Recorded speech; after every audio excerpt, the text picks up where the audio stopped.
Microphone check. Jeannie, how does it sound? Yeah? Would you guys like to join us? We're going to talk about prison reform and rescue dogs. We'd love to have you guys.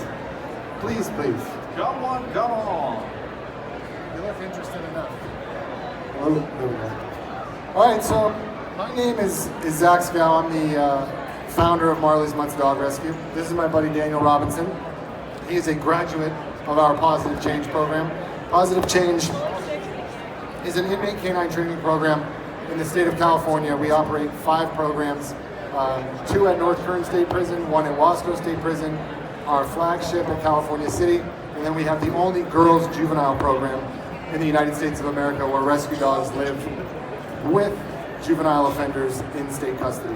So it's really our goal to create canine inmate training programs in every state prison and federal prison across the United States of America. And we are very confident that we can do that. We've kind of dialed it in, we've figured it out. We're always going to be improving and getting better, but we're here to just share with you guys about our dream, about our vision, what we've learned, what we've been successful at, maybe even what we've not been successful at, including mastering microphones. Yeah. Well, I'm not used to the Britney Spears. This is definitely the Britney Spears mic. So, yeah. So if anyone wants literature, before I get ahead of myself, we have all kinds of literature about Marley's Mutts and about Pawsitive Change here. A couple of our dogs. This is Hershey. Hershey is a demo dog that comes with us into prison. So is Cora Rose. She's kind of our go-to at girls' juvenile prison. And Hershey really makes the rounds at all of our facilities. Something real significant about the girls' juvenile facility being that, juvenile offender girls are apparently the least advocated group, advocated for group on planet Earth, I guess. Yeah, exactly. So there's a couple of figures that are really important to understand. One, like Daniel just said, juvenile girls are the least advocated for group on planet Earth. If you've committed a crime and you're incarcerated as a girl, there's very, very little help for you. You are kind of on the road to a cycle of incarceration and dependency on men and on other things. And by bringing our program in, we've really helped give tools and therapy and direction and hope to a number of repeat offender girls in the state of California, which has just absolutely been incredible. Yeah, it's crucial to kind of nip it in the bud before it becomes too much of a serious issue. Yeah. Empowering young girls to be able to kind of take their own life, their own future into their own hands, at an earlier age before all the negativity starts to develop. 100%. Amazing. It also costs $400,000 a year to incarcerate one juvenile human being in the state of California. I repeat, $400,000 a year for taxpayer money goes to incarcerating one kid. Similarly, for an adult who's incarcerated, it costs an average of $83,000 in the state of California to incarcerate one person for 1 year. Well, it's interesting to note that it costing that much, and knowing that the national average income is significantly lower than that. Yeah, exactly. So and also a year's tuition at an Ivy League school is almost half that. Yeah, exactly. So it's pretty much atrocious to know that fact, that we spend more on incarcerating people than someone would going to college at an Ivy League school for a year, or even what most people make in a year. Exactly. We spend over $150 billion a year on incarcerating men, women, and children in America. And we should probably just I'll introduce Daniel. Daniel is you want to give your own story? Yeah, so I was a graduate of the Pawsitive Change program. I participated in it 4 times. I was in there close to 2 years in that program. Before that, I had spent about 9 years incarcerated since the age of 17. I spent most of my time kind of messing around, and I started to focus on school and trying to accomplish things, but I didn't really have a directed or guided purpose until I found the program, and I started to really grasp the concepts that I was being taught. There's so many things intrinsic to the process of rehabilitating a dog that you don't have any concept of going in. but that become very apparent to you as you go through that process. It's very transformative. Yeah, 100%. One of the key, so to reiterate, in case people didn't hear me in the beginning, we're in four facilities, 5 programs, with 4 facilities ready to come online. That's 4 more prisons that we're just ready to tackle, that we've already set up relationships with. We just need the backing to do so. And those programs focus on hope. They focus on vocational training, substance abuse elements, Integration, anger management, all of them, exactly. The whole gambit of social ailments, pretty much are addressed in some way, shape, or form through this program. When you enter prison, everything's strictly segregated, racially segregated 100%. Whites, blacks, Hispanics, others. There's very little interaction. There's also very little emotional interaction. Yeah, people aren't. There's showing emotion and being vulnerable in prison is a negative. It's something that can set you up as a target, and it also shows weakness. And the last thing you want to do in prison is show weakness. So what our program has done is create a safe place for people to be vulnerable, to be emotionally honest, to work on emotional issues, to work on spiritual issues. Kind of gives people permission to work on themselves 100,000%, because a lot of it is just the idea of energy state of awareness. You have to understand what you're experiencing from a rigorously honest standpoint, so that you understand what you're communicating to your dog. The leash is an umbilical cord of energy. Whatever you're experiencing, anger, loneliness, tired, frustrated, whatever, anxiety, is being channeled through that leash into that dog. So regardless of what you're going through, if you're not being honest with yourself, you're going to do a bad job. You're not going to have breakthroughs. And the first and foremost, our guys are not inmates while they're in prison.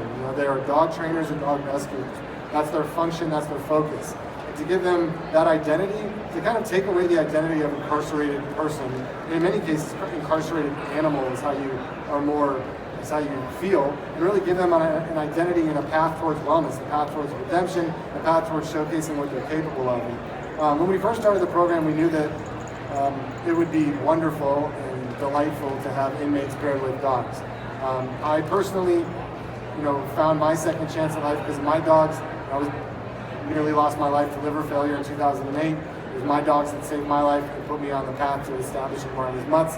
I owe everything to my dogs. So we knew there would be a wonderful emotional exchange. We didn't really anticipate how great they would be as dog trainers. And so basically half of our guys who are now been released from prison are involved in the pet services industry, which is a $60 billion, take a look around, it's a $60 billion a year industry. It's a huge industry with opportunity really everywhere, especially in the training side of things. There are very few animal behaviorists, very few behavior modificators, if that's even a word. Very few trainers that can deal with the issues that rescue dogs come with, And what these guys deal with is 13 and a half hours a day of training rescue dogs for 14 weeks. Our program is 14 weeks. We run 3 programs a year at each facility. They're getting hands-on experience with some of the best trainers in the world, like Lisa Porter. And just that time right there is priceless. To be able to get to spend time with people who have dedicated their life to dog training and really understanding what rescue dogs need is priceless. You won't get that anywhere. You'd have to pay a lot of money to spend a lot of time with Lisa. To shadow someone like Cesar Milan, if that's even available, is ridiculously expensive. Yeah, and so what we're producing is incredible dog trainers. Danny's one of our guys that has got out and started a really successful company. Jason Morey, Jamal Henderson, a bunch of our guys are engaged in this work, and they're kicking butt. They're really doing an incredible job being of service, and it's wonderful all the way around. It's giving, I'd like to pause on the rescue dog aspect of this. There are a lot of dogs like Vinny who are in our program that are essentially perfect, don't need much, but they're going to get through you can let her go. They're going to get through the Canine Good Citizen certification, which is what we teach. When our dogs graduate prison and get out, they're halfway to therapy certification. So our dogs are just about ready to become certified therapy dogs. But a lot of the dogs we train in there need intense behavior modification. Intense. They have separation anxiety, they have reactivity, they have a variety of issues that they've developed either that's caused them to be surrendered by their parents, or that they've developed while they were incarcerated in shelters. And our guys have really developed some concrete ways to address that. And we've really been able to save the lives of the 5–10% of dogs that would be euthanized in shelters because they don't thrive in that environment. Most of them thrive in the prison environment because it's constant hands-on structure. You know, all of the things that a person in recovery, a person in rehabilitation needs, are what a dog in rehabilitation needs. You know, exercise, discipline, affection, rules, boundaries, limitations. Those things, that structure of accountability. Yeah, all of that. That's what you need to succeed. So it's the same thing that the dogs need that the people need. And that's what one of the things why this is so synergistic and beautiful is because they're obviously both working on themselves at the same time. Yeah, the process mirrors what, like you said, what an addict would go through. So what we learn essentially is to address the underlying causes of whatever behavioral issues are the dog is dealing with. So it's like if we're like saying if we're dealing with dogs that are reactive or dogs that are fearful, what is causing that? Those are all symptoms. All the bad behaviors that people call and complain about, they're all symptoms of a frame of mind that has been allowed to kind of go unchecked, right? And it stems from insecurity, it stems from fear, it stems from the same things that cause people to resort to medicating themselves with drugs or alcohol or criminal behavior, or whatever it might be. So learning to understand how the dog's process mirrors our process, we're able to address our underlying causes or the underlying issues that we have to work on. And you know, we basically rehab in unison with the dogs. You know? Yeah, it's one of the most, and we all do too. Us trainers do. I mean, I think the most growth I've ever had as a human being has been working with these guys in prison. You know, working on myself, working on what I need to address to make me a better person and a better giver, a better provider, a more honest, vulnerable human being. So it's just, what's incredible is we've developed this safe emotional space behind the walls of, you know, high security prisons that is magical. You know, it's a magical incubator of personal development, and it can be mimicked anywhere. We can create this program anywhere. The operational procedure that Lisa created, the curriculum, all of it leads towards human and canine betterment and solving issues of euthanasia. I mean, we have as of 2010, the last year we had really hard statistics on this. 2.5 million incarcerated men, women, and children in the United States of America, 2.5 million euthanized shelter pets in America. Why on earth would we, and those 2.5 million men, women, and children are essentially rotting behind prison walls, being treated like animals with no real path towards redemption, wellness, self-sufficiency, any of those things. They're released to the wild when the terms are up. Why on earth would we not combine those two statistics and have them work to cancel one another out? And you know, we're fully 25% of the world's incarcerated are in the United States. All 2.5 million of those people, when they get out of prison, don't have anywhere near a well-defined path towards success. In fact, they have a well-defined path of roadblocks in front of them, overtly preventing them from success. So what we're trying to do is get around those roadblocks by spiritual and vocational enrichment, so that when these guys hit the free world, they can become contributing members of society immediately. You know, they're capable of being small business owners and you know, productive dog trainers, dog walkers, dog behaviorists, any of those, you know, dog rescuers, right out of the gate. You know, in many cases, these guys have more hours training dogs than dog trainers do. In most cases, I would say. I mean, Daniel was in our program for 2 years. That many rounds, you know, of many hours a day. So some of the more difficult dogs too, essentially in the beginning. We're talking thousands of hours. We dealt with more of reactivity than you know we might see currently, but those things prepare you for, you know, any given situation that might arise with a client, or if, let's say, if you're working with a rescue, majority of the dogs are dealing with severe issues that most people in the industry will either not want to work with or don't have the skills to work with, right? Yeah, we don't have obedience problems. I mean, sure, we could work towards obedience, but you're skipping a gigantic gap before you can get to obedience, and that's getting them in the right energy state. And really it comes down to the relationship, right? So there's interpersonal relationships between the inmates and the trainers that come in that helps us socialize so that we're able to communicate with people when we get out. But we're also cultivating relationships with the dogs that are based on respect, trust, and love, because they're living creatures, right? This is not a car that you take to the mechanic. You don't just, tinker with tools until you fix the problem. You have to continue to foster a relationship based on respect and trust in order to really provide what the dog needs in terms of training or just in terms of existing. They need to honor their instincts, on an animal level, the same way that we need to have our instincts honored and our needs and our and like you touched on earlier, you can't do that unless you present yourself emotionally. Absolutely. You can't develop a trusting bond unless you are being open and honest emotionally. Your dog's going to see right through you, and the only way you can develop that trusting bond is if you're really processing what you're feeling. And that's what, if you develop trust and respect with a dog, there's almost anything's possible. Yeah. Anything's possible in terms of behavior modification. But if you skip all that and just try to get to the outcome that you need, you're not going to be successful because you haven't fostered the relationship that's necessary to be successful.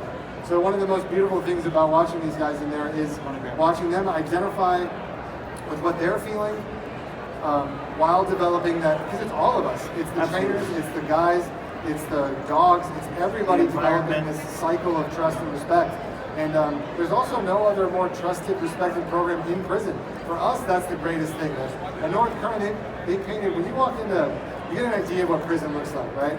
Like concrete buildings, no trees, all that stuff, right? You walk in on a yard where there's a track around it, where racially segregated people are exercising, right? That's exactly what it is. When you go into our prisons, there's murals. So at North Current State Prison, you walk onto that back security yard, there's a gigantic mural that says positive change with an inmate walking a dog. And you can see it anywhere while you're in the yard. So we have this huge presence on that yard. And the respect that we get from the guys in terms of really a lot of kind of antics that would go on in the yard that don't go on while we're training the dogs. So there's a lot of there's a significant amount of respect, and then also, you always have the detractors, but the idea or the prospect that there's dogs present in that environment is heartwarming for people who generally wouldn't even be willing to address the fact that they even have a heart, right? Like you was saying earlier, that you can't show emotion, you don't want to be vulnerable because then you open yourself to predation by people who just have ill will or malintent. And so seeing the attitude shift is something that's very significant, especially after having done close to a decade where everything is just pure concrete, metal, dirt, bad attitudes. There's nothing organic about the environment except for the people. And we've lived in that environment so long that we've just disconnected from reality and we've allowed ourselves to be dehumanized. Then you bring in these little fuzzy balls of medicine that facilitate that transition. And you can, if you've cultivated that feeling where you've been in prison for 10 years, and you've developed nothing but, I touch on that. If you imagine what it would be like if you didn't have the dog program and you weren't allowed to connect with yourself in that kind of a way. Imagine what it would be like. Yeah, realistically, the only emotion you're allowed to express is anger and resentment, right? And so, without the dogs being there, without being able to reconnect with nature, without just being able to feel alive like a human, that's all you would basically experience. It's just not even a microdose, it's just like a cauldron of resentment and anger. And it's just a very volatile environment to exist in. And you just put up every kind of wall and smoke screen you can to not have to be faced with that every single day. So being able to open up and care for and be affectionate with another living creature that they reflect all of that positive regard back on you, So it's almost just like reawakening the soul that's been laying dormant underneath all the concrete. And then we have graduation where it's literally like there's just an eruption of positive emotion, where these guys are laughing and crying and hugging and high-fiving, and it's just such an emotionally, it's as high as it gets. It's the highest frequency of positivity you'll ever witness is a positive change graduation in prison. It's indescribable. You know, to watch like the interactions, to watch the success, to watch people get out of their comfort zones and really almost surprise themselves. You know, a lot of people, it takes guts, man. That's the thing that I don't know. I tell these guys enough is how much guts it must take to expose yourself. Yeah, to totally expose yourself. I mean, you're talking about guys that have done multiple terms, many of them tattooed from their head to their feet.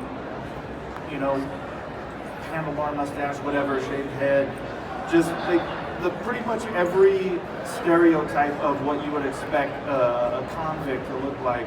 And these guys are, you know, in tears from joy or from just confidence, the overflow of emotion that they're experiencing. Yeah, like confidence. So many people have just been so beaten down from such a young age. You know, whatever home environment's created, you know, their insecurities, abuse, whatever their background is, people have never expressed any kind of feeling and have just bottled it all up for decades. When it finally comes out, they finally feel like a human being and is able to express themselves and relate and connect to people. It's pretty. It's beautiful. It's the most beautiful thing I've ever been involved with. And feeling and distributing and receiving the love in those environments is priceless to me. It's definitely the happiest I ever am is leaving prison or just getting to even the relationships afterwards. Like I think part of the reason Daniel and I are so close is that we did get so trusting before. We did like let our guards down in front of one another, you know? When I first came in to get interviewed, he read my essay, and then it was, I mean, I experienced this from all of the trainers that were there as well, but just the idea that someone that I don't even know is coming into this place and is able to look at me and give me the benefit of the doubt, or able to just kind of view me as a human being, you know, without any of the bars, without any of the guards or the guns or the tasers or anything, right? Just the simple fact that he was open to understanding what our situation was, or what it might be like, it broke down barriers before they could even be put up. You know? And for me, the prison system is 100% the greatest source of untapped potential in the United States of America. I mean, I'm not blowing sunshine here when I say it, but Daniel makes my life better. It makes my life fundamentally better. I have a different way of thinking about things when he's around. The way his brain analyzes and interprets his environment is different for me, and it's opened my mind to a different way of thinking. And the jokes and just a lot of it like that, we could have all missed out on that. You know, I don't know what I can't talk about all hypotheticals, but I don't know what would have been of Daniel Robinson had he not been in positive change. And here we have a person that if I guess what his life would be like 10 years down the road, it's going to be, you know, extremely successful and having touched a variety of people's lives in a positive way. And we're just not giving people the opportunity to do that, to give that. We're not allowing a path to redemption and citizenship and humanity. You know, I could go on for a long time about that aspect of the justice.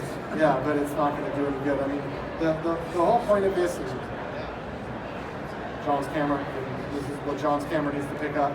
Is that we can and should have this program everywhere. We can and should have this program everywhere. If you care about human beings, if you care about rescue dogs, if you care about second chances, if you believe in, what was it, love, respect, trust, and love. Respect, trust, and love. Like those are the fundamentals. I don't know why that's not a brochure for it. Respect. Oh, is it? Dang it. I mean, it depends on how you word it. It's probably, what does move the words around? Well, so the guys in there, right, myself included, we're learning a valuable set of skills. We're learning to communicate. We're being socialized with people that will be our peers when we go out into the world. But we're also taking it upon ourselves the responsibility of caring for another life in an environment like that, but also ensuring that that dog finds a home and is suitable to live there long term. Right? Many of the dogs that go in could quite possibly end up being euthanized if they were in the shelters still. 100%. So they're able to basically become part of someone's family, and I think it was every dog, maybe with the exception of one or two that's gone through the program, which is close to 100, yeah, have all found homes. They've all been adopted, and pretty much everybody who's gone through the program and has parole is not reoffended within the first year of everyone getting out. Right? It's only been just over a year since the first guys to complete the program have been paroled, and not a single one of them, to our knowledge, has yet reoffended. And the recidivism rate in California specifically is around 80%.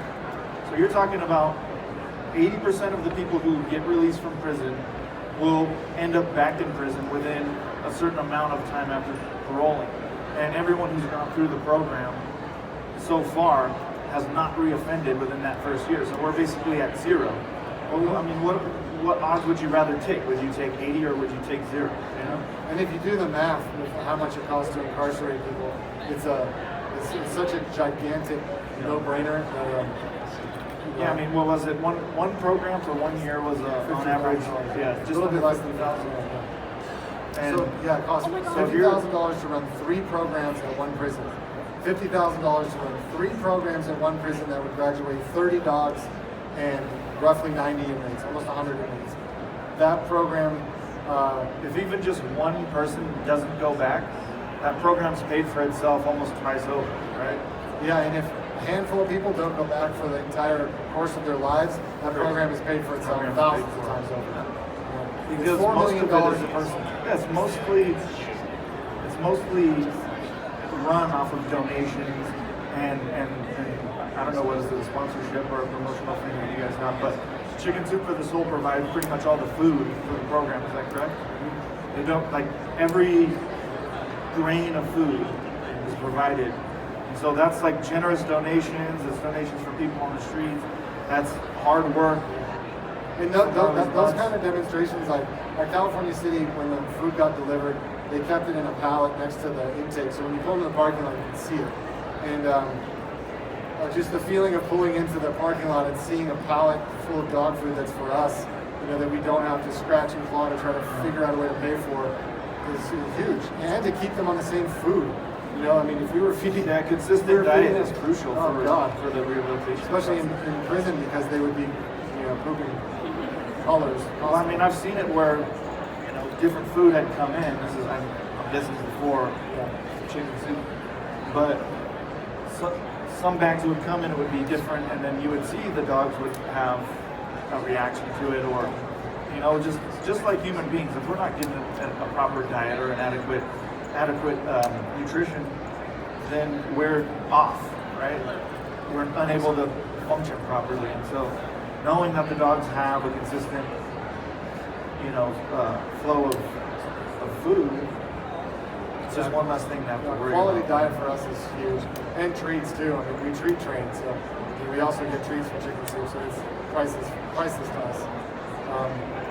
And moving forward, I would really just hope that people can take a glance at this and understand the humanity behind it, and the forces of the forces that we're up against, and the forces, like, this is a variable that can help positively affect so much darkness in our culture, directly affect so much darkness in our culture.